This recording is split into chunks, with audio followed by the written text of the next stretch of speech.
Nyhaat, thanks for Yeah. joining us on this episode of Elite Encounter. I've already had a few guests, and my first one was Yashi. Then I had another one, so now you're my third guest. This will be the third episode of Elite Encounter. The whole idea is to just kind of have a low key discussion with players or pretty much anyone who's involved in Pokemon Unite in one way or another. So let's start off like that. Like, how are you involved in Pokemon Unite? What's your involvement in the game?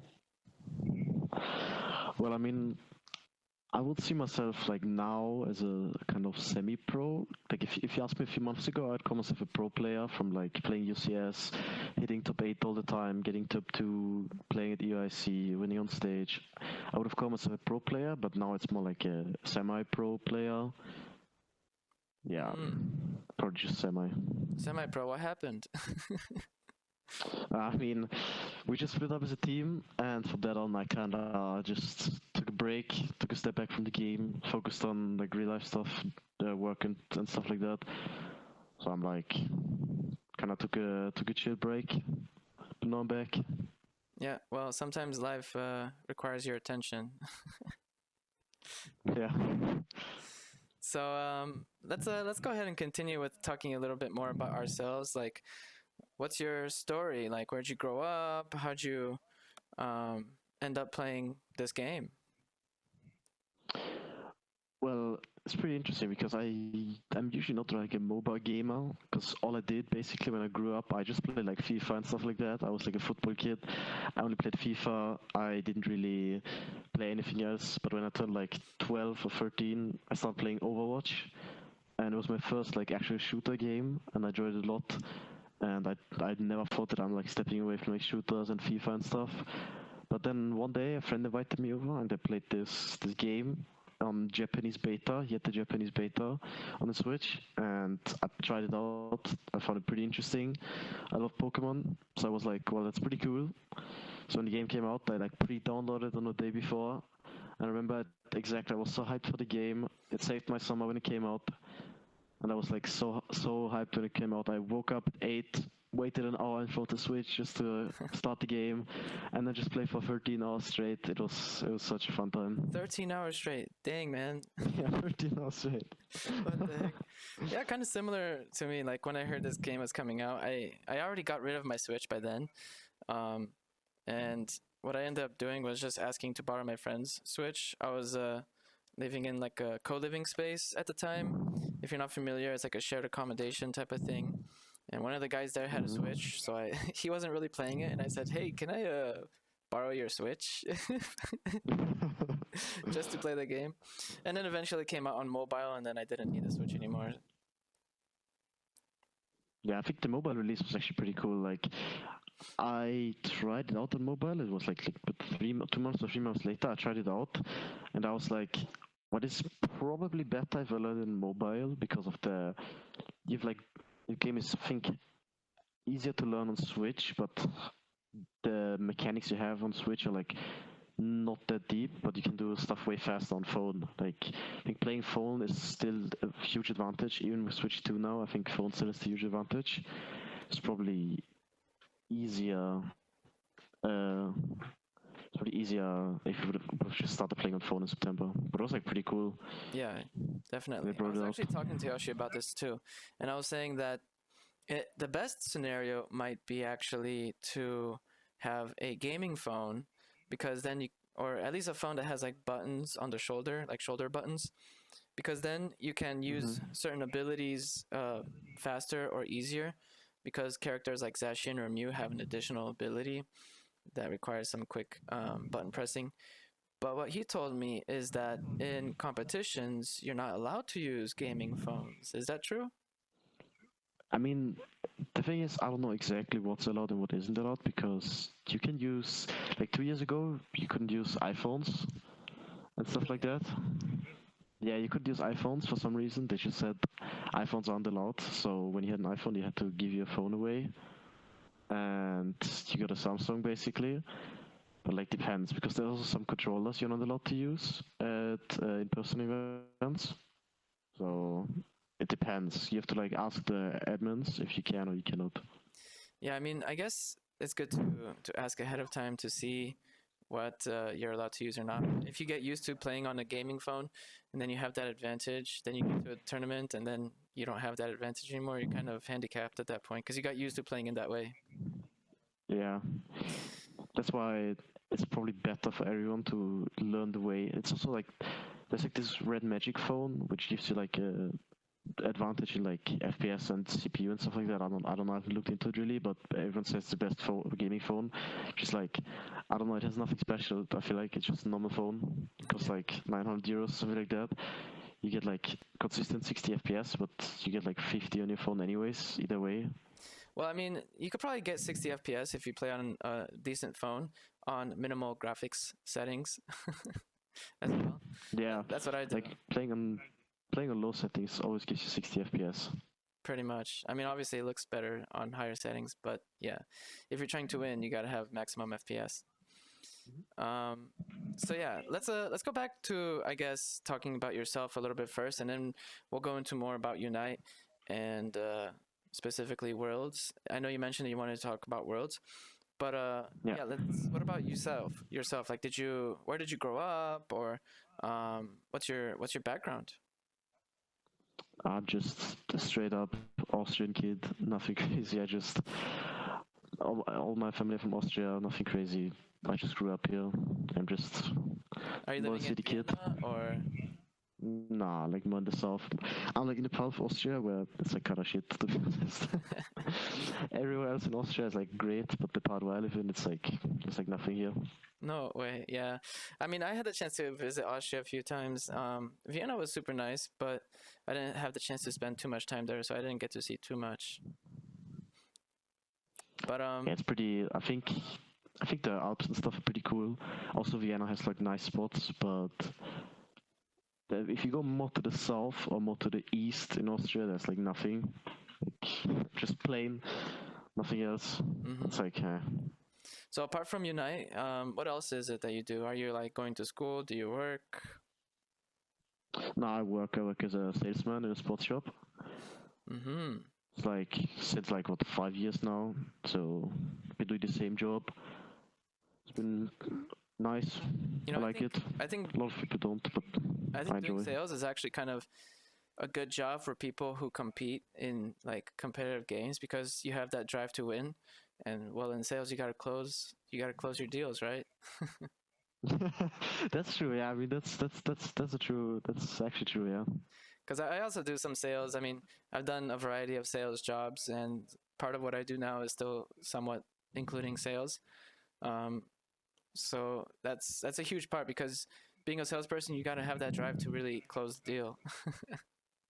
Yeah, I mean, but I think just in general, just having a job, I think people who have a job instead of going to school are more likely to have a better drive to compete and understand competing a bit more than like young people who are like 16, 17 still go to school.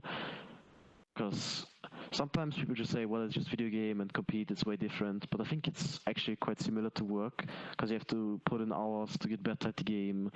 You can't really take days off. You always have to keep going. And at school, it's basically, well, you have your 8 hours and you're there from like 8 to like, let's say 4 max. But then you have a job, you go from like 9 to 5, 5 days of the week. It's like a bit harder than school. Well, I I don't think know. It it's depends as well because there are like different schedules, different routines for different people and different jobs and different schools. Like I would argue that like the lifestyle I had in school was actually better for this because you had like yeah. especially in college because you had classes in one building and then you'd have to go by foot to like another class, and that was actually good because walking somewhere for 15-20 minutes actually gets some more oxygen in your brain and it helps you focus in your next class, honestly. But if you're just Yeah, I sitting in think one place it's for work for 8 hours, then you're gonna kind of, you're not gonna be performing as well after hour 4 or 5. yeah, that's true. I just think that it's like just if you do like if you sit in the same place for like 8 hours every day, I think just going there every day 8 hours and just even if you don't want to, just going through it, it's like it shows more dedication than going to school because at school is always so different. Like every day is so different at school. So it's like oh you can always like get something new, get something cool new from in school. But at work, it's every day is like almost the same. I feel like there's a few differences, but you just show up to the same things, and it's basically the same thing competing, right? What do? You show up, you queue the game, you queue in houses, you queue ranked, you play scrims for the same amount of time. It's always gonna happen. It's always the same. I feel like. Well, again, it depends on the job as well because my job is quite varied. Like if you don't know, I teach English online. You probably know because I gave a hard time in the Yeah. fight club. Because we had some people speaking French in the in-houses and I couldn't understand anything on the comms and I was getting frustrated. So I posted my link to my website so they can sign up to become a student. And that's part of the sales process that you're probably familiar with. But yeah, so you said when it comes to gaming, you had some initial experience with Overwatch, and before that you played FIFA, and then you started playing Unite. Is Unite like the main game that you're playing now, or do you still play other games?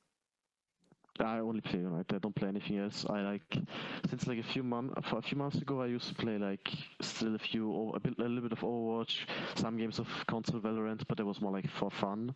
Now that I moved and I don't have my own apartment yet, I'm like just playing Unite, not playing anything else. But even if I could, I wouldn't want to play another game because I want to full focus on Unite and go get to Worlds next year because this year was basically a chance to like go big and get to Worlds, but things happened, and I don't want the same thing to happen again this year or next year. So I kind of just want to full focus on Unite. Don't want to play anything else. I think that's the way to go, to be honest. I think the right way to go. There's this book I read, I think it's called Range. And it talked about how some of the best athletes, what they did actually in their younger years is they experimented with a lot of different sports. And then when they found out which sport clicked for them, that's when they committed to only playing that one sport forever. Whereas traditionally, people would like practice one thing from like day one and they wouldn't really experiment with other stuff a lot. And there were stories about how like someone practiced something since they were super young, but then they found something else and decided that's actually better for them. But by then it was kind of too late for them to become a pro because they were already too old. Yeah, that's like I think Yash talked about this last episode with League. It's like I would love to play League, and I think I could with like my computer, but I'm like when I'm 21, I'm not that old. Or I'm 20, I'm not that old. I could still start playing League, but the game is out since like what 12, 13, 14, 15 years. Like there's people so far ahead of me that I could never catch up. I could obviously start playing the game for like 12 hours every day and just play countless hours and get good at it as well.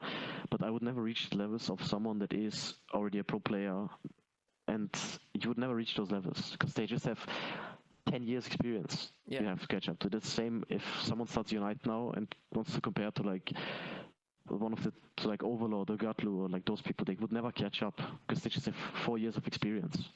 Well, yeah, I mean, the thing with League is that now they also have the mobile version, Wild Rift, and things are Yeah. quite a bit different in that one. I used to play League as well. I mean, I used to play like MOBA games since like the Warcraft days. So I've like played all of the MOBA games that there pretty much were. Even League, like I played it when it was like in the beta or alpha, I don't remember, some pre-release version. Man, back then the graphics were quite bad. Yeah, I remember. I saw a few weeks ago. I watched like some League video of like best plays or something, and there was stuff in it that was so old, and I was like, what the hell is this graphic? That graphic looks so bad. How would anyone ever play this? I was like, Yeah. well, like 15 years ago, it was like that, man. Yeah, exactly. And I remember back then, I got a computer that was just barely good enough to run it, and then over time they eventually upgraded the graphics, and then my computer could like it was struggling, so it was a struggle for me to continue playing. But eventually, I ended up building a desktop computer to play it. But eventually, I ended up traveling more and like working remotely and doing that sort of thing. So it's kind of hard to travel with a desktop computer. Yeah, it's kind of hard. Yeah. Actually also ended up playing some Overwatch. Never really very competitive or very like pro. Um, but the thing I liked about Overwatch was like how you had to communicate with your team to actually coordinate really well. And when I started playing with some friends who were actually communicating, that was like game changer. And then once you got up into a certain rank, you would actually communicate with other players, and that was nice. But that's kind of what Unite is missing, unfortunately. Yeah, I mean, Overwatch was like, I remember when I started Overwatch in the beginning when I was 12, I had no like real online friends. I just played alone, and I started in bronze actually. When I played ranked, when I got ranked, I just left the ranked games even because I didn't care, and I was like, well, I'm just playing for fun. But once I like got more into it, and I was like, well, it's pretty fun actually. And I was like getting older as well, like to like 13, 14, 15, when I realized more, okay, what ranked actually is in comparison to like a quick play game. I was like, well, I'm gonna grind ranked and see where it goes. And I went from like bronze to I ended up in like top 240 players on like a roll in the end. Nice. I'm like, that's pretty cool. Obviously, you have to grind a Which lot role for were it, you but playing mostly? I think the highest finish like top 40, top 240 was on support. But I always had like top 300 in tank and I think top 500 on DPS as well. Kind of played everything always. But it's like, Overwatch was like such a fun game in the beginning. They kind of ruined it in the end, but Yeah. it was such a fun game. Yeah, I remember I stopped playing Overwatch around the time that right after Moira came out. I played Moira Uh, a bunch, and then I don't know why I just ended up stop playing Overwatch around then. I mean, from that point on, Overwatch just went downwards. I mean, as soon as Brick got released, then Goats came out, the game kind of died because they took too long to like bring the roll lock system and stuff like that. But I don't know. The game could have been so good, but it was the first like real hero shooter. Yeah. Comparing it to like Marvel Rivals now, like Rivals is I think the only actual competitor that Overwatch has. Like Overwatch made a comeback actually since Rivals is coming out, but Yep. I feel like Overwatch is not gonna be the game for like more than 5 years anymore. I think Rivals is gonna take the spot in like max 5 years, Yeah, yeah. and Overwatch is just gonna they're just gonna shut it down in like a few years max because it's been out since 2016. It's turning 10 years. Yeah. I think 2016. I don't remember exactly, but I actually have a kind of a hot take on this game because the problem with Overwatch is that it wasn't available on Switch for the longest time. And the only hero shooter that was available for a while was Paladins, which is pretty much the same thing, like a hero shooter type of thing. But the trick with these first-person shooter games is that if you have a Switch and you're playing with the Joy-Cons, you can use the joystick and the gyroscope controls to have two different methods of aiming. So you would use the joystick to have like fast aiming and then the gyroscope for precise aiming. And so if you combine both of those and use them simultaneously, you have like actually better aiming. You have more accurate and faster aiming. So if you look at the pros who play these hero shooters, specifically Paladins, then they have a huge advantage, and they would say that using the Joy-Cons is huge for that reason. But the problem with Overwatch is that when it came out for Switch, it like the Switch was just not strong enough to handle it, and there was like input lag, and it just didn't work. I mean, Paladins shut down as well a few months ago. I think they shut down the game. Yeah, I'm pretty sure. I read an article about it that they shut down the game because it just doesn't have players anymore. I mean, it can't keep up with like Overwatch is having good updates, and then Rivals is like one of the best games on the market as well. Yeah, it's like kind of hard to keep up. Is Rivals even available on the Switch? No. But it's still, it's like when it came out, it had like consistent 500k players on Steam only, and it's like shit on just for Steam only, and then console is always like double the number at least. But it's like they have so many players.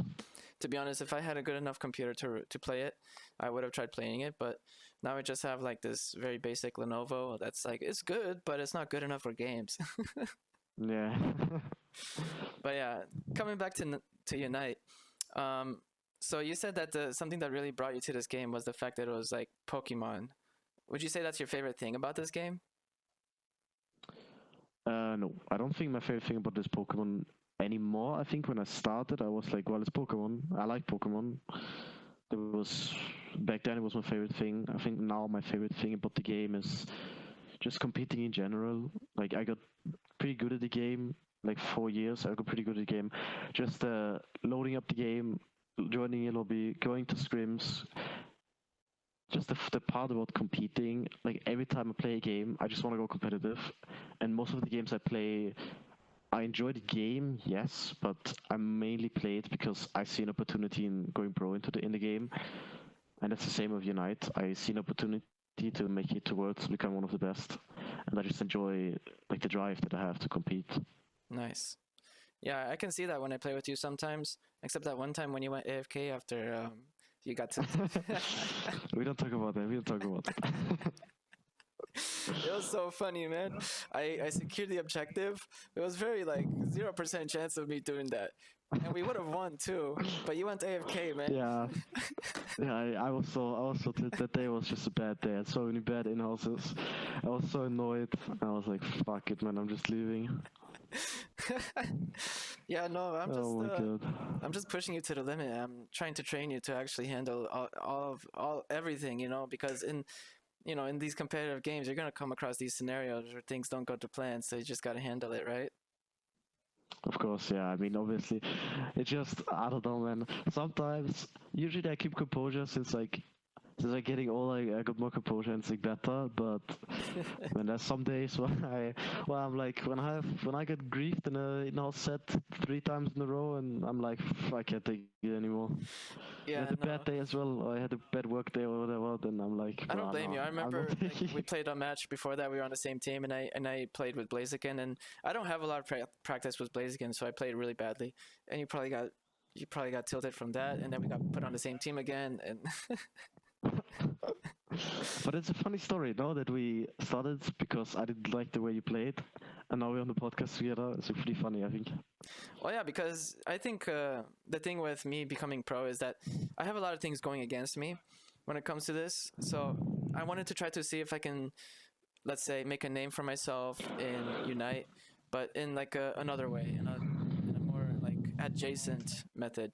Because yeah, I do want to go pro, but the amount of time that I'm able to commit to this game is probably not as much as other people who already have a huge advantage. Like I'm probably older than I guess the average player, so I'm already like at a disadvantage in that regard. But I don't think that's gonna limit me. I like to think that I like to have like an optimistic mindset, and I like to make sure I exercise my brain so that I don't play like shit. I mean, well, like age, I think Unite is not that bad because like Adesso is like over 30 as well, right? He's like pretty old as well. Blaine is also 30. There's like a lot of, I would say there's a lot of old players, but there's also like so many young talents that are in the game that are just like there's like Nachos, Carnix, Resu, Rally. There's like so many young people that are so good at the game mechanically. And then I'm like 20 and I feel young as well, but then those 16-year-old kids, they show up and they just mechanically, I'm like I'm feeling myself. I feel like I'm having a good day. I'm having good mechanics, and then this guy just shows up and just kills my whole team with like full HP, and I'm like, all right, sure, I guess I'm not that good, I guess. Yeah, these kids just stomp on you. Yeah, watching Nachos at EOIC completely dismantle Overlord's LG that won both all three EOIC ICs. Like still to that day, Koma won that set, but they just griefed in the end. Yeah. But just seeing that, it's just crazy. To be honest, I don't really keep up with a lot of these competitions or anything like that. Like I've consciously tried to eliminate like a lot of passive entertainment. And now, so if I do consume any sort of Pokemon Unite content, it's going to be something that's going to help me keep up with the meta or, I don't know, improve the game in some way. Sure, I mean, you can watch those pro players play, but like, it can take a lot of time as well, and I don't keep up with that kind of stuff. I don't know, maybe I should. Should I be watching more? I mean, sometimes there's like some sets that are pretty crazy and pretty good, but I would say personally, honestly, since I watched Unite, there was like maybe 2 or 3 sets where I was like, oh my god, that was a fucking insane set. I would watch this again 1,000 times. Because there's like this Talibobo versus Nouns from 3 years ago from the first EOIC, first IOS Cup. Then there was this set, Koma against LG, and there was Nouns versus, I think it was like SAR, I think Orangutan. at Hawaii. Those were like the 3 sets that I was like, those sets were really nice. I love those sets, but the rest of the sets were like, well, I'm watching a Unite game. It's like nothing crazy. Yeah. I don't know. We don't have a lot of insane moments, which I hope is gonna change, especially with this Worlds, because or even next year, because there's so much talent in every region. I think from like Let's talk about slowly Worlds getting into actually. the. What is it that that's exciting you most about that? I think the most exciting thing about Worlds this year is not EU. I'm sorry, but just in general, Korea and Japan again. Because from watching ACL, I watched the Korea regionals, I watched the Korea qualifiers, I watched Japan qualifiers, I watched Japan regionals. Those teams, man, they are so good, and those people are so smart. Well, I'm like, well, why do they do this? And then 2 minutes later, I realize, wait, they did this so they can do that. That's actually insane. That's like just seeing how good Japan and Korea in comparison to all the other regions are is like crazy. And also, I want to see it. I'm saying no, but everyone is saying Overlord can win it again with LG. I just want to see if he's actually the best player of all time and if they can actually beat those Asian teams again. What do you think it is that's giving those Asian players the biggest advantage? I mean, I think Loki, it's in their blood as well. I think in every MOBA, it's just Korea and like Korea and China, Korea and Japan. It's all of like Japan is. I think Japan is a big thing with Unite because of Pokemon. Yeah. Like, I think if this would be Pokemon, if this would be anything else, none of those guys would be that good in those games. But if you look into the Japanese teams, like especially Insomnia, there's like Oboyan. He's he's like pretty old as well. He's also 30 plus. But this guy played like competitive mobile MOBA since like 15 to 17 years, and he's successful in every single game he plays. Where I'm like, what the hell? How do you keep up with that? Like, how are you so good for Yeah, like what's the 17 secret? years in mobile games? Mobile, like, it's just insane I for think a so big part of long. it has to do with also their culture. In Japan, I think it has to do with the Pokemon factor. But in South Korea, for example, I know that they have a huge gaming culture. I haven't had the Yeah, chance to visit, but I know they have like a huge gaming culture, and for them, like even when you have a league account, you have to link it with your ID, like your government issued ID, which is yeah, crazy. yeah. I mean, in general, like, there's like this thing with MOBA and shooter. Like, you can see that the Asian continent is not that great in like shooter games and stuff like that. They're getting better at it, like especially from Valorant. I know from Valorant that the Chinese team won a Masters a few years ago. Also this year, APEC team won as well. But in general, those Asian regions are known for their mobile games and stuff like that. They're just Yeah. known for that and being good at this. While we from the West are more like the shooter guys, like EU, NA, which is so much better. If you look into what I looked at, it was Fortnite. There was no Asian player anywhere in the top 50, like nowhere near any one of the good EU and NA people. Yeah, But it's in mobile, it's like this. If you look at League, like Faker being that guy for like 15 years as well, being 30 now, I don't know, it's just crazy. yeah. I think a lot of it also has to do with the origins of this genre, because the genre like originated from StarCraft and then Warcraft, and they played a lot of those real-time strategy games. Yeah. So it's kind of a logical transition for them to go into this other genre. So you Yeah, I mentioned think like earlier that you were playing along, or you were on the team that is going to Worlds, right? Or I mean, basically, what happened was my team, Snow, got an offer from Gen 5 to join them, which he didn't turn down. Obviously, I wouldn't have turned it down as well. I told him to leave as well. It's just the best for him. Then he left and joined Gen 5. Then basically, me, Mav, Toast, and Potato, we were kind of stuck in a position where we're like, okay, we need someone to pick up Snow's spot, which is kind of hard because Snow was IMO. He was probably top 2 jungler in EU at the moment, which was hard to replace. So there was one specific player we wanted to play with, but me and that player were not in good terms. So I told the team that I'm gonna leave and they can play with that guy. and they can see how it goes. Was it because you If got they're not gonna tilted play in with my that guy, AFK in a match or something? no, no, no. Me and that person just we're on good terms now. We were not on good terms back then, but I left, and then Marv, Potato, and Toast together joined Komai in the end. They're playing with Zante and Leo, like Nirami. Just Komai team that is playing at Worlds now. And Snow, unfortunately, he would have played the Gen 5, but he didn't get a visa, Oh which is wow. kind of sad for EU, because I think That's Gen 5 was the best team that has a shot at Worlds. it's Not such a shame. disrespect the Like you don't announce. play just because you don't get a visa. Like Yeah, because I mean I'm friends with Snow. I played with Snow for like 2.5 years now as well. I played with him USC before the USC before.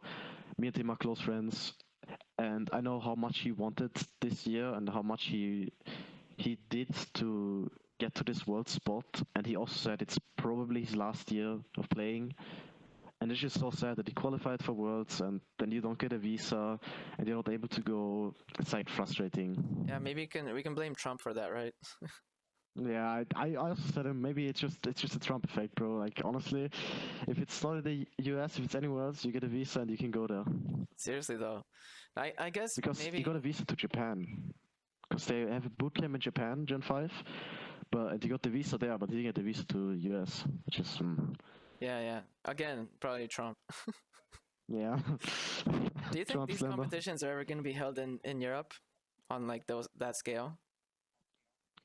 Well, I mean, if it's gonna be in Europe, we have to think where in Europe are the like what venues are here that are big enough to have such a competition, because Worlds is always TCG, VGC, Unite, Pokemon Go, and like the XL in London is huge. And when I've walked in there the first time, and even this year, bro, there's so much space they need.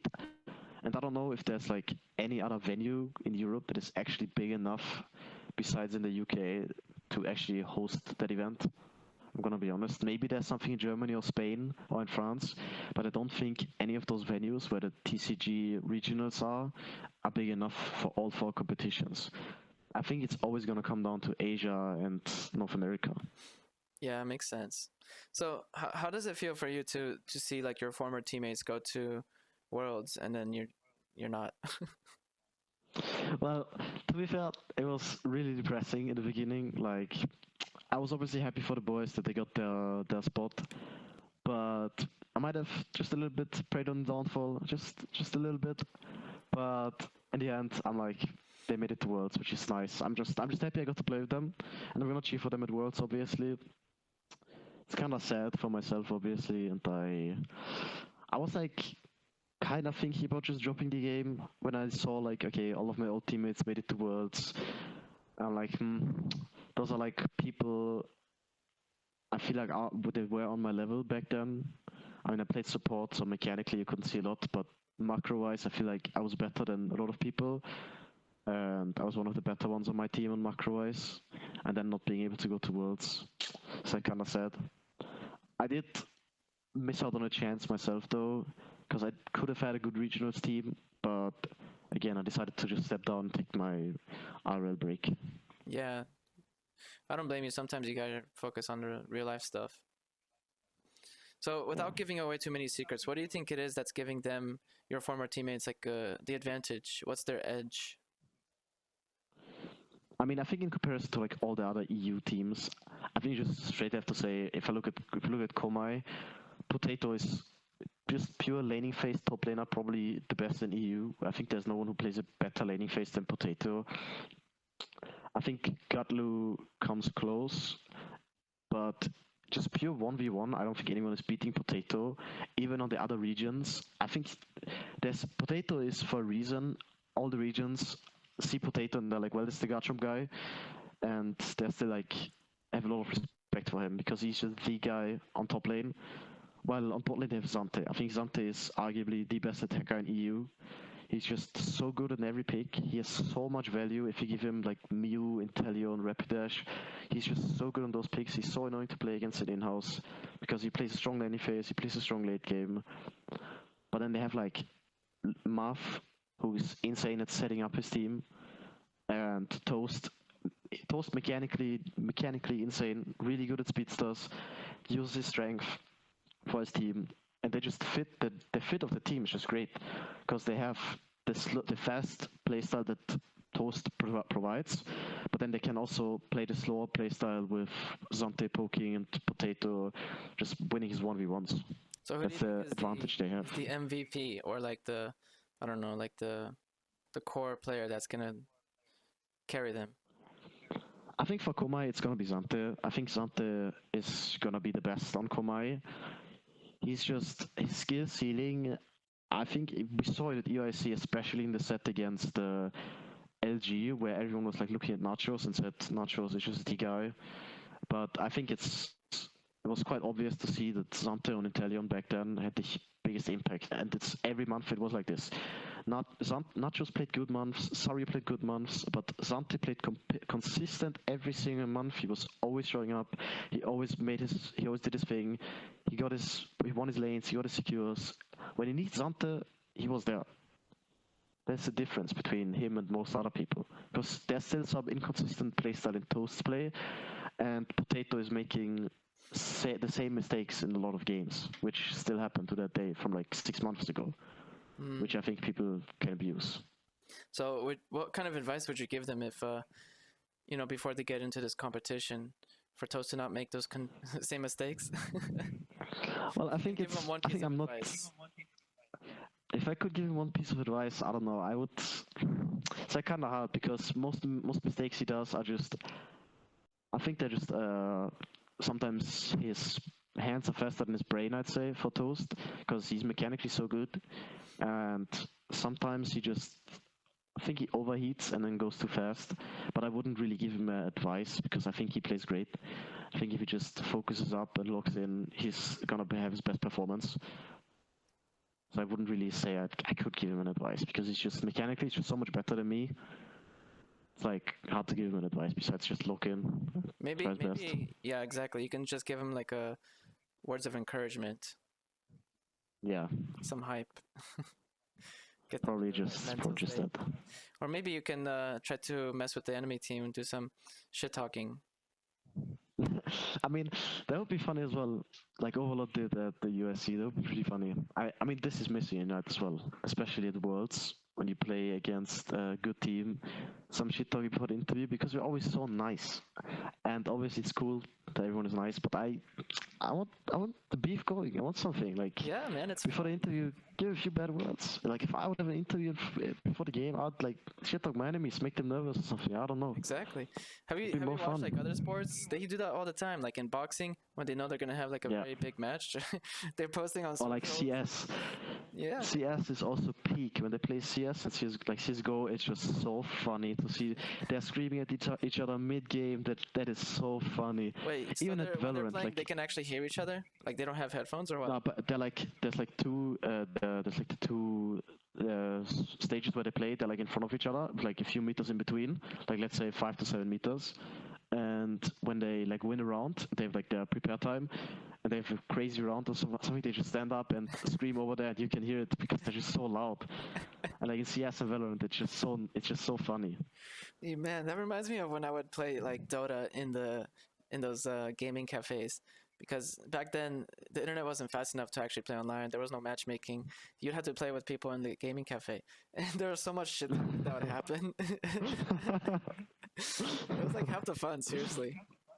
Yeah, I mean, everything gets more fun. It's also like our casters would have such a good time as well if we just like get some beef going. It doesn't have to be real beef, but just shoot some shots at each other. Our casters would have more storyline to like talk about.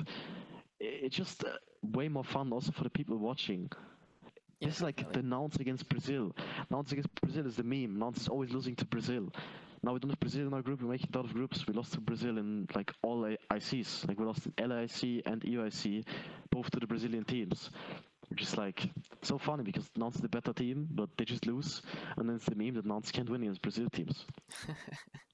It's just a meme. Yeah, maybe that's just like one of their rivals, I guess, at this point. So who do you think they should, your former team, who do you think they should be worried about most when it comes to this competition? Who is their like I don't know, their rivals? Well, I mean, I think for Komai, it's like their group is pretty hard. I have their group is like Takelog, Talon, and Last Dance. Like especially Last Dance is I think Korea first seed or Korea second or Korea second seed. Like I watched those guys. Man, holy, those guys were crazy. Like they played so good. Then also Talon is like hit or miss because they made top 8 to last year's Worlds and then lost in the first round. But I think they lost to Feno. Not 100% sure. But those guys are pretty good as well. Since like what 3 years now, they are consistent playing good. And Kekolok is like 4th seed from APEC from Thailand. But I've heard I haven't watched a lot of their gameplay, but people told me that those guys, if they have a good day, could seriously win Worlds as well because they have such a good team. So I think it's pretty hard for Komai in their group this year.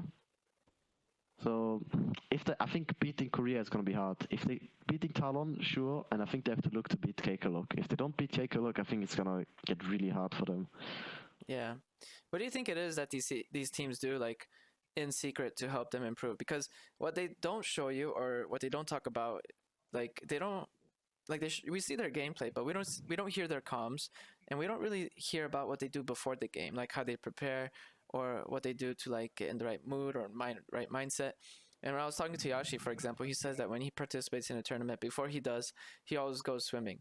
And I think that's huge because when you exercise, especially right before you play something, you have more oxygen in your brain and you're just gonna think faster. Um, so for you, when it comes to like competing, do you do something like that as well? Well, what I used to do in my days when I competed this year, I usually, because the competitions are in the morning, or like they start like 1 p.m., and then the top 8 started at 9 a.m., which is like kind of early, to be honest. So what I did is I took a cold shower before, and I usually turn off everything. I make my room dark. I sit down, just meditate for a minute or two, depends. I just sit down and clear my brain after a cold shower, and then turn on the stuff, turn on some chill music, and as soon as we get into game, I turn off music and I just log in and play. But everyone has like a different, because it's really hard at in-person events to have your routine and be ready, because at in-person events you need to get ready while the other set is playing. So you get ready and then you go backstage, and in backstage you also drop off your stuff like your backpacks and everything else you don't need besides your device. And when you're backstage, it's really hard to actually focus up and clear your brain again. When you're Like for backstage, are all you of those also people, in the same room as the other teams? yeah, you're with the team you're playing against. You're sitting like next to each other. So So that's your it's like opportunity to you do can't. some mind games. You could do some mind games there. That is actually pretty true. You could do some mind games there, but you also need to like be focused. And I think for all of those people that are competing, especially for the new people, it's so important to not lose composure in that moment when you just sit backstage for like 5 minutes and you have to wait for the other set, and then you see the people that lost walk by you and you're like, well, that could be me. Like for me, when I played against Nouns, as example, at the UIC, and I saw I don't know what set it was before us, but I saw the winners walk off. They were like hyped and cheering themselves up, and then the people that lost walking off. Well, I'm like, bro, that could be me. In like 20 minutes, we could just lose 2 games in a row, and it could be us. But we could also be the winning team, and we won. And then it was obviously great. But all of those people that are going to Worlds, if you don't keep your composure backstage or while you walk there, you already lost. Like if you can't lock in and you already start shaking there, you're already at a really disadvantaged positioning. Maybe that's just part of the learning process when you're competing in these tournaments, because backstage is just another stage, like another step in the competition. Like maybe it's best not to see it necessarily as like your opportunity to relax, but an opportunity to like mess with the opponent team, get in their mind, or just like regain your composure, because there's a lot of things that do change. Like it's not in your usual environment, your routine is different, everything is different. How much do you think of like these competitions comes down to being able to adapt to this new environment? I think at least 60% is just walking on the stage, sitting down on stage. The thing is, if you walk on stage, or like you walk backstage, you sit down backstage, you walk on stage, plug in your stuff. All of that is usually stress. Personally, I wasn't that stressed. I was pretty chill this year because I had the moment already 3 years ago. I was playing on the same stage 3 years ago, and it was chill. But usually, for especially young and newer people, it's stress. You just walk up there, it's stressful. You see those people in the crowd cheering and it's like looking at you. You're like kind of stressed. But as soon as you sit down, the game starts. You're like 3 minutes into the game, you're locked into the game. You don't really recognize or you don't really understand that you're on the stage right now, unless there's like a crazy moment and the crowd goes crazy. Yeah. But usually you lock in after a few minutes and you shouldn't even be aware anymore that you're on the stage. Maybe like practicing for these tournaments should take into account the kind of these factors as well. The fact that you're going to be on stage, for example, like I don't know, try some public speaking or something so you can get used to it. I don't know, some stand-up comedy. I mean, just in general, like just going out and like what I would recommend it, what I tried is like just walking outside, walking past few people, just giving them random compliments out of nowhere, just being comfortable with talking to people or with being looked at by other people, stuff like that. Like if you walk outside and you just randomly give someone a comment about like, oh, I like your shoes, like out of 3 people that are walking by, they're gonna be like, what the hell is this guy saying? Why is this guy just randomly talking to the person, you know? It's like just being confident, being okay with being looked at by people. That is something See, you that's have the to thing. be I feel like confident gamers with. probably don't have too much practice in because obviously gamers will stay inside and to game. But like the English coaching that I do, a lot of it has to do with developing confidence. And one of the things that I do is I have like in-person events where I get people on a stage to like just to get them used to the sensation of being in front of lots of people. Because if you didn't know, like the fear of failing is like one of the biggest fears that like humans can have. Yeah. It doesn't even have to make logical sense. It just is. It's like for some reason it's perceived higher than death. I guess maybe it comes back down to like our ancestral brain, where like if the tribe shunned us, we are dead, because if you're not in the tribe you don't have safety and stuff like that. But that's not Yeah. the situation in today's world, I guess. Yeah, not really. I'd not say that. But the thing is, with the like fear of failure and stuff like that, like you can also see that in so many people, because so many people, especially the people that aren't competing or aren't as good in competing, are always like, oh, I'm not even gonna try to compete. Why not? Because I'm not good enough. You can never know if you're good enough if you didn't try. And then, like, I talked to so many people about this. They're like, I'm like, why are you not competing? No, I don't want. I don't want to. I don't think I'm good enough. I mean, you don't know if you try until you try. From And your then I get perspective, like you're saying that because you can see that they're good enough, or you see that they have potential?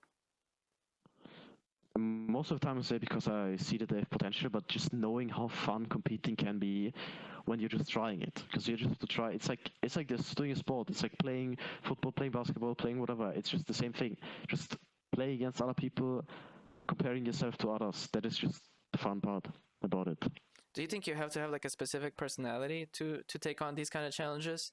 Like you do sales, I do sales. Maybe they have to be salespeople. I wouldn't say they have to be salespeople, but I think it's like you can start as someone who doesn't like speak a lot, but is more of a quiet person, and someone like that can also accomplish a lot. A good example is Elo. A lot of people that watched Unite for a long time will know him. That guy won Worlds twice, but you could never see that guy laugh or fucking speak or whatever. I don't know, but he's just great. But usually it's like the personalities that are a bit, how do you say, more about hmm, just in general, like people who like to talk, people who like to speak about stuff in general. Like you only get better at things if you talk about them, right?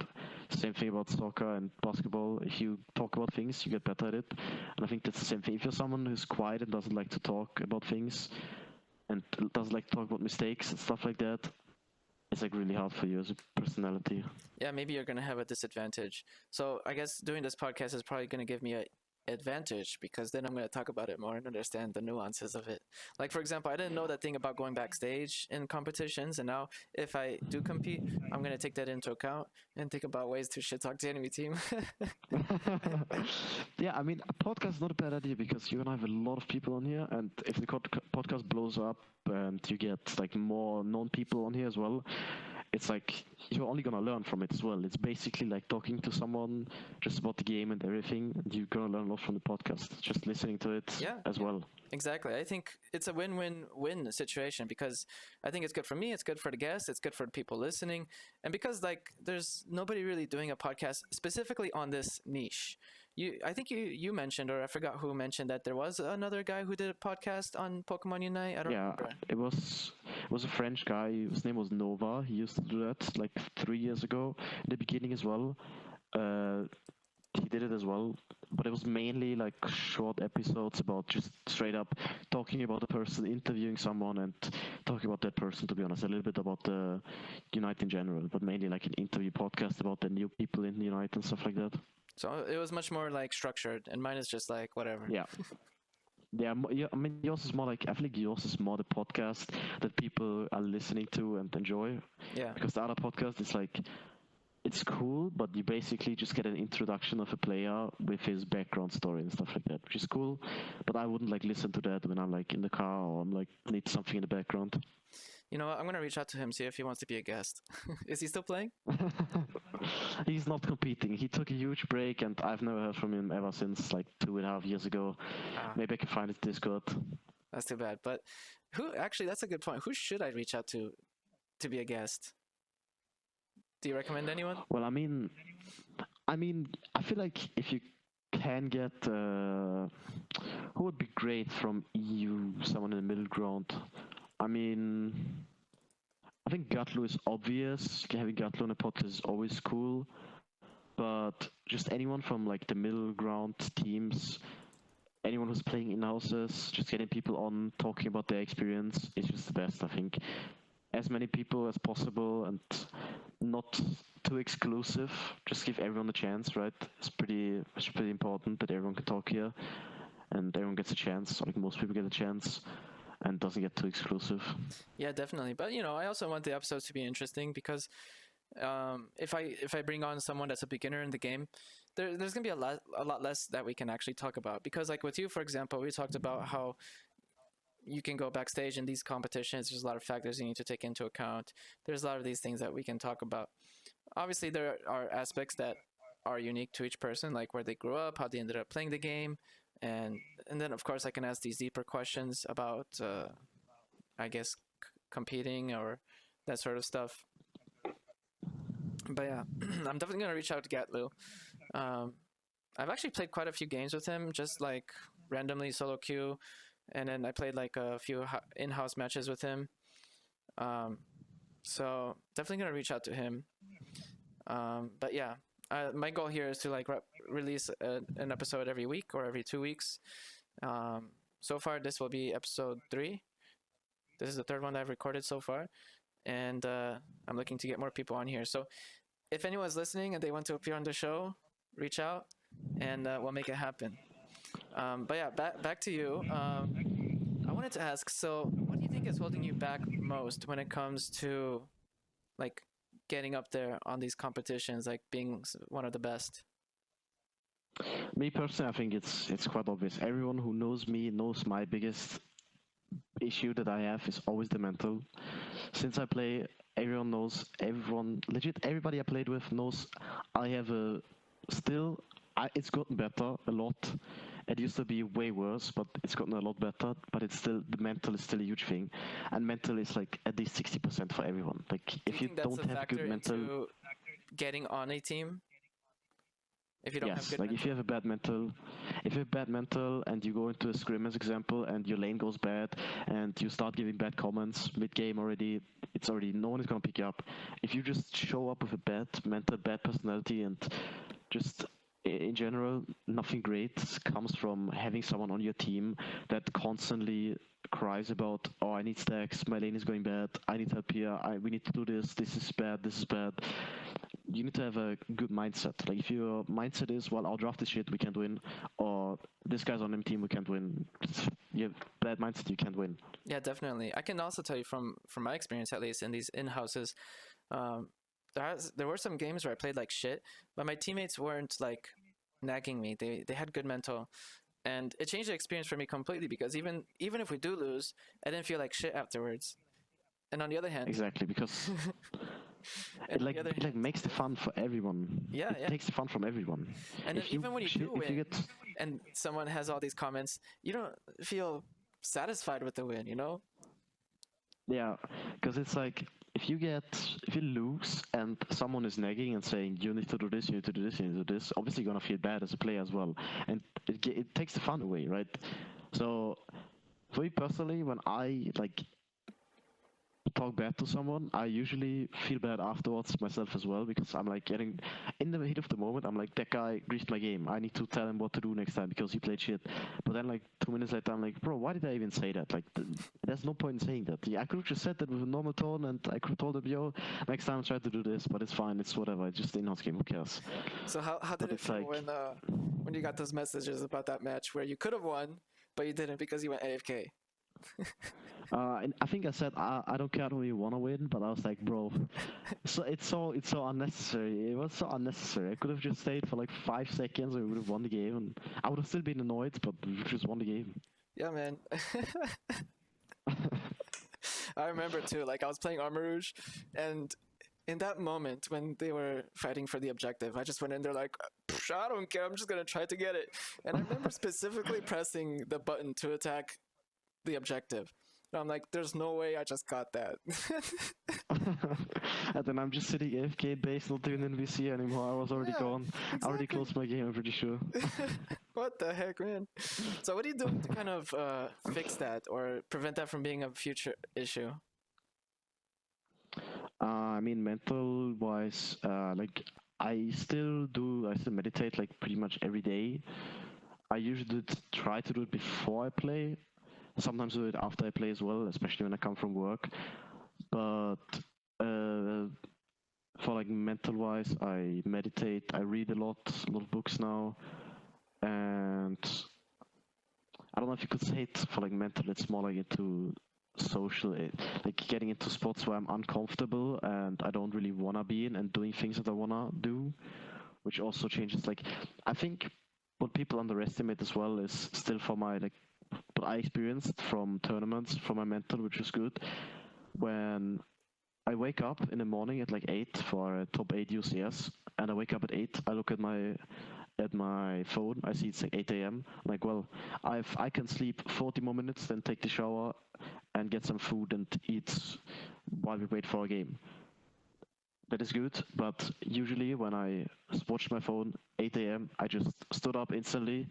I usually had a better mental during the day, which is the same in work. If I just instantly stand up, I have a good mental. I don't know if it's just me or if it's just a thing in general, I think but it's a that general is thing something that, because something like that works for me as well. Like when I have my work meetings, for example, especially the ones in the morning, I have to get up, I would say at least like an hour before. And what helps me the most is like making sure I don't have like a super heavy meal, because if your body is digesting food during the thing that you have to do, like in my case like a meeting, or in your case like a competition match, then more of your like blood supply is going to your stomach instead of your head, and your performance is going to suffer. That's what I noticed. And yeah, another thing that helps a lot is, it sounds really stupid and really simple, but going for a walk, like literally yeah, like a 10 or 15-minute walk just around the block, like pretend you have to walk a dog or something, you know. That's something I yeah. learned from having a dog, actually. I used to have a dog and I had to take it out for walks in the morning, and I noticed like I felt so much better. Like it was noticeably different. That during the pandemic, when there was like the lock-in and you had to like stay indoors or whatever, I started looking forward to going for walks. I had in my calendar, walk in the morning, a walk in the evening. Like that was like the highlights of my day. Well, back then it was pretty much the hell if you could go out. That was not a great time. Oh my god. Yeah, man. And there was a point in time where I was in Romania at this time, and they had a rule where you could only go outside if you had a pet that you had to walk. And I was like, what? What? Like, what about walking the human? You know, like I'm walking the Yeah. human. What about that? Like, if the cops stop me, I'll tell them I'm walking the invisible dog. Like, it's the most absurd thing ever. Like, what the heck? It was ridiculous. But I think another thing that can help when it comes to mental is to kind of get things off of your chest. And something that I always recommend to all of my clients when it comes to work, for them, and well, really for anyone, is to write in a journal. Have you ever heard this advice? Yeah, I heard it. Yeah, I think it helps a lot because sometimes we have stuff that's like circling around in our head. And I notice when I just put it on like in a journal, get it off of my chest, it's almost like having a therapist. But it's honestly better because first of all, it's free, and second of all, it's like very confidential. Especially now with all Yeah. this technology, how everything's recording everything, it's probably the least likely to be recorded or shared That's true, yeah. thing That's out true. there. Kind of like how you meditate, I guess. But I mean, I think doing both of them is good. Um, Especially because if you look at like some of the most influential people in history, some of the great philosophers and I don't know, inventors, they all had like a journal and they all had something like that. Yeah. So now I'm wondering, like, do any of these really top competing players do that? Or do we know of any that do that? I don't think, like, from the EU people, I don't think anyone does it, unless they do it like in private, obviously. I don't think we know that. But from my old teammates, I don't think anyone does that. No, I don't think so. But, well, no, I don't. No, nobody. From my old teammates, I don't know anybody. Maybe someone. I would be surprised if like someone like Toon Slim does it. I don't know. I feel like he has the personality for it, because he's someone who's known for being toxic, right? But I feel like he could be someone. Well, maybe it's the But opposite. I don't know. He's known for being toxic because he doesn't write in a journal. Maybe, yeah. And maybe those people who are least toxic are the ones who get off their chest, and that's the reason they're not toxic. It might be, yeah, maybe. But I think it's also really important to always have a good mindset. Like, I used to have bad mindsets like most of the times from the draft on. It's like draft starts, or like with bad draft, well, bad mindset already it doesn't look good, or whatever. Or the first 2 minutes of the game look bad. Our first gank sucks. We're dead. We died with bad mindset. We're like, okay, this game is hard. Then it's like less likely that you're gonna win as well. You always have to be in a good mindset. You always have to look forward. Okay, what's the next thing we could do? What could be our next plan? How could we come back into the game instead of this game is doomed, we can't come back, this game is lost? Yeah, especially if you take into account the fact, I mean, I had a lot of experience playing other MOBAs, and one of the appeals of these other MOBAs was the snowball mechanic. And that really isn't that big in Unite. And I think that's one of the best things that's different because in League of Legends, for example, you can really snowball really fast and it really gets out of hand. I mean, I think they've changed it in the last few years to kind of reduce that problem, but inherently, because of the way the game is designed, it's like that. Whereas in Unite, there's so many comeback mechanics. Like there's different ways of getting experience and getting comeback experience from KOing a really high level opponent or something like that, which is the reason why I don't play like those very squishy characters like I don't know, speedsters or attackers, because there's so much like pressure on those characters to carry the game. They get so much experience, and then if the enemy KOs one of them, they get so much comeback experience, like it can swing the game drastically. It's crazy. But then I realized after I played so much, like a lot of defender, the responsibility actually falls on the defender and the supporters to defend them. So it's like Yeah, you kind of have the hard job as a tank and support. But the thing about Unite is in comparison to like in League, mid laner and the ADC usually are like the hyper carries, right? You have those two. One of those two is gonna be your carry. If it's you protect like T1 did at Worlds against BLG in last game, where they just played Zaya as an ADC and they had no real damage dealer. They played Gragas, they played Galio mid. They didn't really have a lot of damage, and they protected Zaya. In Unite, if you play an attacker and you play to protect the attacker, you're gonna have a tough time. If you lose on top lane, if your bruiser is behind, the game is not easy. If your attacker is level, if your Inteleon is level 11, but the enemy Garchomp is level 11 as well, you're gonna lose.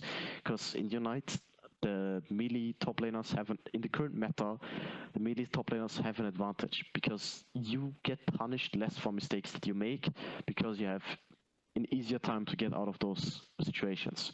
If you misposition as an attacker, you're dead. You have a flash to get out, but most of the times you're already in the position where you flash out. Most of the times you're dead. Yep. As a melee or rounder, let's say Garchomp, you have a combo where you get unstoppable, where you can just dash out. You have a flash and you have an ultimate which you can just run away with as well if you need to, or you just all in engage with it because you do a lot of damage. So it's like the snowball mechanic in Unite is there as well. But you said it, there's so much combo XP. You die once on level 13, the enemy gets 2 levels from it, you're dead for 40 seconds, you lose the whole tempo, then you lose your own farm, they get everything. You get everything back. Most of the times, it's better to lose the early game and then just get one comeback kill or two comeback kills, just win the game from it. Yeah, exactly. And that makes me wonder, like, are there certain characters that you think are good for specifically for the comeback opportunity? Like, how should I describe it? Like, maybe they're not so good when it comes to having the advantage and keeping the advantage, but maybe they're much more better for trying to make the comeback, you know? Do you think there are any characters that are specifically good for that? I mean, I think everything that kind of gives you an opportunity to kidnap enemies. I think, especially looking forward to Worlds, I think Mamoswine is still a really underrated pick. Like, everyone is picking Snorlax, everyone is picking Umbreon, but I think Mamoswine is actually, this is something that Koma is really good at as well. I think Mamoswine is a character that is super underrated. If you jump into a bush with Flash Earthquake and you catch someone with Ice Fang, and the team follows up, that person is always dead. Even if it's high XP, that person is always dead. Same thing goes for Buzzwole. Buzzwole Flash Smackdown combo wins you the game. One good Flash Smackdown combo, you win the game from it. You get a pick, you have an advantage. Mimikyu, right? I would Mimikyu is kind of hard because if you Mimikyu, you can't hit the person that's in the Mimikyu, right? Like, let's say you Mimikyu with someone, it's good with play rough. If you play rough him and then get the ult off and you kill him, then it's good. But if you just ult him, it's kind of hard. But that's usually what Slowbro is played for. Like, Slowbro is the best example. We pick Slowbro into heavy dive speedster combos, and Slowbro is the best character to just lock down someone. You play against a Zoroark, that Zoroark is getting out of hand. Well, you press the Slowbro Unite on him, he's just dead. What is he gonna do? Yeah. If 5 people hit him, he's just dead. He can't do anything against it. Yeah. And that's like, some of those characters are like so good, especially people that can catch someone. Like Mamoswine, Buzzwole, Slowbro. Right before this episode, actually, I played a match of solo queue, and I saw the enemy team first pick Zoroark, and I was like, okay, I guess I'm gonna go Umbreon, do some mean look. Yeah, mean look is like the same. You just lock him down, make him not use his things, and that's it. I think what's kind of missing online when it comes to resources are like a detailed list of like which Pokemon counters which Pokemon. Because when it comes to drafting, a huge part of who to draft or who to counterpick is on who counters who. And that's like, these tier lists that you find online don't really talk about that. So how do you figure that out? Or how do you recommend people figure that out? I mean, apart from knowing every single character and everything that they do. It's kind of hard. I feel like you can, we are kind of fine with United. We have like, what, 70 characters? No, how many characters do we have? Like 50, 60, something like that. Yeah. Knowing every character is always really important, especially if you want to compete. Like, you have to know what every character does. I'm someone, personally, I have to admit it, when a new character comes out, I'm not looking at anything in the beginning until it releases to the game, and then I'm reading the abilities and I'm getting to know everything, while others just look into it from the leaks forward. But knowing everything and like playing against everything, just locking one character in solo queue and playing that character and pushing it to the limits. Like, playing an attacker, you see a Zoroark on the enemy team, try to play as many positions as possible against him, try to play in a position where he might see you, but you might be able to bait him, or you might be able to punish him if he actually tries to kill you, and just learning matchups from playing solo queue. Yeah. That's also, if you compete, you should use solo queue to lock one character and play that character straight for a day or 2 or 3. until you get to know every matchup. Because you play against 5 different characters every game. You might play against 4 attackers as a speedster, and then you have a great time. But next game you play against a triple defender with a slow bro and a comfy, and you don't have a great time at all. And that's how you learn your matchup. So In you're this matchup, saying you also have value. even when you see like a bad matchup, because you should still continue playing that character. Especially in solo queue, I would like say you should play it. Like if you see a bad matchup, just play the character. Learn how to play in a bad matchup because let's say Zorok against the slow bro will always have value by existing. If you don't have to go in, all the slow bro will do. What I recognize in in-houses, if I tell people slow bro the Zorok as example, they just straight up look for the Zorok, nothing else. Meanwhile, the Zorok doesn't go in, and in the process, the Slowbro gets punished so hard that he dies without ulting. And then I'm like, well, why didn't you just ult someone else? And then most of the time they're like, well, you told me to ult the Zorok, and that's the value you get in a bad matchup by just existing. Because the enemies counterpick you, but then you have so much value because the whole comp plays against you, while someone else on your team might have a good matchup. Yeah, yeah. I mean, I think that's part of the strategy in these games is like the fact that Slowbro has his ult forces the enemy to play differently. And Yeah. it's part of like one of the strategies, one of the many strategies that you can implement when it comes to these games. But that's why personally, like I like characters like Blaziken or even Dragapult because they don't have a unite. And so like if you're to put their like I don't know, their potential over time in the match, like it's more linear, or maybe it's maybe it goes up kind of like this. But like other characters, like when they get their unite, their potential goes up. Once they use it, it goes down drastically until it's available again. That's why I like characters like Blaziken or Dragapult because they don't have a unite, and it's just much more linear. And you don't have to play around your unite, or at least not as much, because their cooldowns are much smaller, obviously. Yeah, I mean, especially like Blissey, Alcremie, and Slowbro are the best examples. Those 3 characters, especially Blissey and Slowbro, to be honest, those 2 characters, if you don't have Unite in a team fight, okay, you might have Safeguard, you might have Helping Hand, you might have some CC, but in comparison to what other tanks, as example, can do, like Snorlax and Mamoswine and Lapras, they can tank more, they have more mobility most of the time, they can set up your team more, and if you don't have United Slowbro, you're kind of useless, to be honest. Like level 8 Slowbro, don't even show up to a fight, you're not gonna help anyways. Yeah. So you said that you originally played as support, right? Are you still?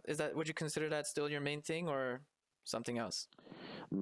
I don't think so. I already wanted to play attacker this year, but due to the offer that I got from my team, Lelo was to play support with them, I couldn't say no to that.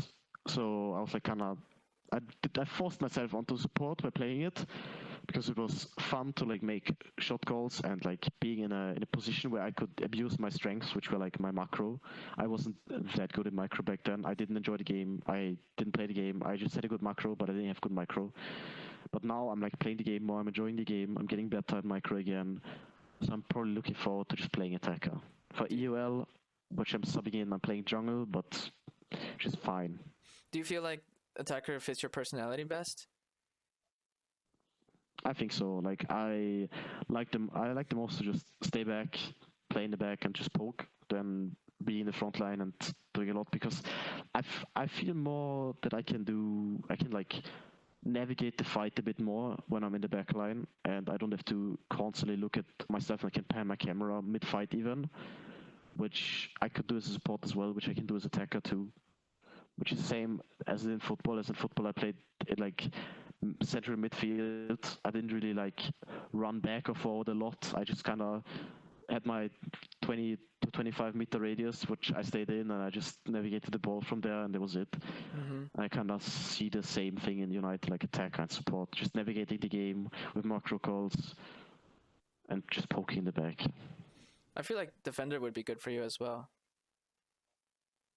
That was actually the only role I haven't played in competitive because I played support, I played top jungle, I started as jungler, played jungle top flex, and played support and attacker, and defender is the only role I didn't play. I did consider playing it, but I'm like, I don't know, I just really enjoy playing all the attackers, and every time I play defender, it's like so frustrating when my team just does nothing, and I'm just like sitting there as defender, like, man, I give you guys a Exactly. 4-man Exactly, you Snorlax know? heavy slam ult and nobody follows up. What are you guys doing, man? Like in that match where you went AFK. I keep bringing it up, but that feeling that you had that made you want to go AFK, you encounter it so much as a defender that you eventually get used to it. And maybe that's what you need. I have all my respect for all these defender players. I have all my respect for everyone who likes to play defender. I feel like defender is the most annoying role to play. I think even like support is not that annoying because if you play support, well, you are relying on your teammates. But if you play defender, you also rely on your teammates. But if they don't follow up in your shit and you just die, you just get called out for inting, even though you had a good engage, but your team doesn't follow. So it's like I respect all the defender players, and I've all respect that they like to play defender. Yeah, man, I think maybe that's another reason why I think we should also experiment and try different roles over time as well, just to see like how it changes over time. Because maybe when you first started playing the game, your experience as a defender would have been very different than now. Because even I've noticed, like in solo queue, when you're not in like the top 10,000 or whatever, those players are oblivious to everything. Like, Yeah, I mean, I don't play a lot of ranked as well, and I last season I finished like 1300, and oh my days, it was so bad. One season I did a top one grind. I played with a few friends, and we got the rank 1, 3, 4, and 5 after like 2 days, which was nice. And those games I had after the top rank 1 push, I had so many good games. We had defender and support every game. People cared about their ranks because those people that are in top 100, they play to win, they play to get their top 100 finish, and it's so much fun to play with those guys. yeah, definitely. But I think it's noticeable even after once you get into somewhere like top 10,000 even. I noticed this, like, it's a difference of night and day. Like, you start noticing players that actually choose their characters to have a good comp, and they don't choose just to like fuck around and Yeah, that sort of thing. But like recently, right before this yeah, podcast as well, for example, um, I locked in Umbreon, and the other teammate locked in Lapras. So we already had two defenders off the bat. And then the third player locked in as Eldegoss. And this could have turned out really bad, but I said, okay, I'm going all around Umbreon, let's go. So it actually turned out really, really well. But our team inted at the end after they secured Ray, even though they only had one Cinderace with their shield, and we could have easily defended it, and we were ahead in points. But anyway, we were doing really well until they got the objective, and I think this just goes to show just how flexible Unite is as a game as well, because certain characters like Umbreon can play as an all-rounder, or Snorlax can play as an all-rounder, and vice versa as well. I mean, I don't think all-rounders can do as well as any defender if they try to play as defenders. But compared to a game like League of Legends, like you're not gonna have a tank attacker or a tank all-rounder, or what's it called, top laner, bruiser, whatever. even like the attackers, they can all go into fit into support roles. Like Mewtwo, Mew, Pika, those characters all fit the support role quite well. They all do what a support does. They set up your team, they have CC, and they provide good laning phase. Which one of those attackers do you think is your favorite when it comes to playing them as a support? Like Mew and Pika, 100%. Like Pika, Volteco, oh my god, it's just so annoying. And then coaching on Mew on laning phase, it gives you such a strong. There's a reason why LG loves to play Mew lane with Overload. Like it just gives him the best lane. Mew support has the best lane phase. With coaching E-Ball, you just win the lane for free basically. Yep. Speaking of E-Ball, now they released some patch notes on these new changes that are supposed to come out tomorrow. Apparently it was bugged and it was doing, I think, 10% less damage than it was supposed to. But speaking of changes, what do you think of these new changes that are coming up with, like Groudon replacing Rayquaza, and I guess whatever other changes, I forget. The Reggie swapped. I think the top Reggie's on bot now. The bot Reggie on top. Yeah. I mean, I think I like the Groudon change a lot. I think it's pretty cool that we get something new that is really nice. I don't like the Reggie change because this is gonna make attacker role a lot less fun because none of the attackers can solo Regieleki. Like Reggie he does a lot of damage, especially to an attacker. And usually you could like solo bot lane Regis as an attacker, because those Regis don't do a lot of damage, you can dodge the abilities. But Reggie he is kind of unkillable for you as an attacker. So what might happen is we might just see a defender brawl on bot lane for like most of the games, while we see 4 people run around together on top. And this also makes, again, the bruiser meta stronger again. The all-rounders are getting stronger because they have the basement Reggie on their lane. This Reggie gives so much more prior to their lane. Their lane is way more important again. Interesting. So how are you going to change things up as far as your strategies or your decisions? Are you going to continue playing attackers? Or are you going to try defenders? I'm gonna continue playing attacker, that's for sure, but it's gonna change a lot, especially for like macro people who do like a lot of macro comms in teams. Those guys, I'm like one of those guys. Everyone has to change. Everyone has to find out the best way to play the game again. Which is top actually that much of a prior, because there's so much less EXP on top lane than on bot lane? Maybe it's just a fake. Maybe I'm just lying. Maybe bot is the real prior again. Maybe we just play for point comp and we just play for bot lane. We have to see and find out. Yeah, we can't really know until we test things out. Yeah, especially, yeah, that's true. So, yeah, I think I've kind of run out of questions when it comes to this to my question list here. But what about questions from your end? Have you had any questions at the back of your mind that you've been meaning to ask, or questions you wanted me to ask you that I haven't? Not really. I think everything was pretty good. Cool, man. Cool. What did you think about the overall podcast experience? I'm always looking for feedback, and I'm always looking to improve. So, what are your general thoughts about the whole thing? I think it's pretty cool. Like, just the chill talk is like really nice. That you don't really have like anything strict. You just do chill talk and talk about most topics while covering Unite as well. I think it's pretty nice. Yeah, man. I think the thing about these games is that a lot of people underestimate how much goes on outside of the game that impacts the actual gameplay, from like exercise to mindset to routine to like experience and other things. Like you mentioned the thing about getting on stage and being in front of a bunch of people.